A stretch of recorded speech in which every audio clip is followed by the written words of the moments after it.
Hello and welcome back to another episode of Denmark 101. So today I want to cover, and this is not a product placement, it is just an iconic Danish food, and that is skipper's pipes. So these licorice pipes they're fairly controversial, which is one of the reasons that I want to cover them.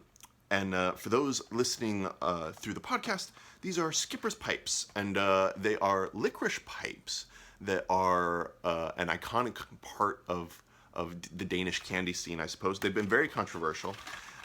They are these long licorice pipes, which are just a tube of licorice that is squeezed up at the end and then dipped in, I don't know, something sweet. And so these pipes, of course, because pipe making is a part of Danish culture, and you also have the fisherman culture, right? And so there's a lot of carryover from the seafaring period where you had a lot of people smoking pipes, continuing to smoke pipes. But so these licorice pipes have been available in stores for I don't know how long this company or these companies have been creating them, but you find them all over. And they're cross-generational. They're quite good, even if you don't like licorice, because they're quite sweet. But in recent years, they've become quite controversial because, of course, obviously, when I am eating / smoking my licorice pipe, I look pretty cool. And just like candy cigarettes, which probably date back to the same period and were also very controversial in the US, candy pipes have come under fire here in Denmark, and there's been discussion on if they should be banned for promoting smoking to young children. So their days may be limited.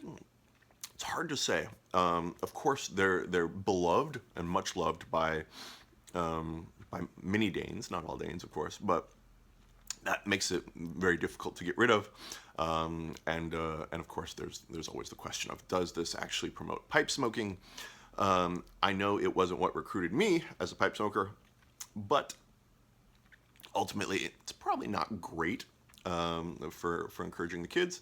But they are pretty delicious. And then as a fun aside, licorice is actually, as I understand it, the sweetest naturally occurring sweetener out there.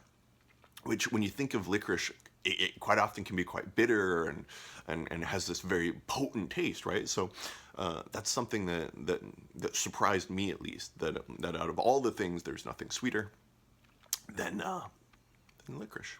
So I guess this is my sweet licorice pipe. I am going to continue to finish this. I'm not sure. I think that there are probably actually a bunch of different brands. But as far as I can understand it, this is kind of the most iconic. And if I've completely gotten that wrong, of course, let me know in a comment. I'm always happy to be corrected. But yeah, it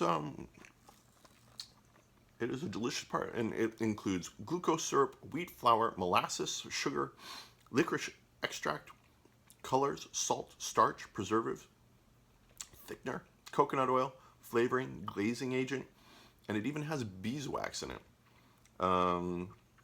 Interestingly, I don't actually see, oh no, licorice extract. Okay, I was going to say, I didn't actually see any licorice in the ingredients. But on that note, this is Denmark 101. Thanks for tuning in.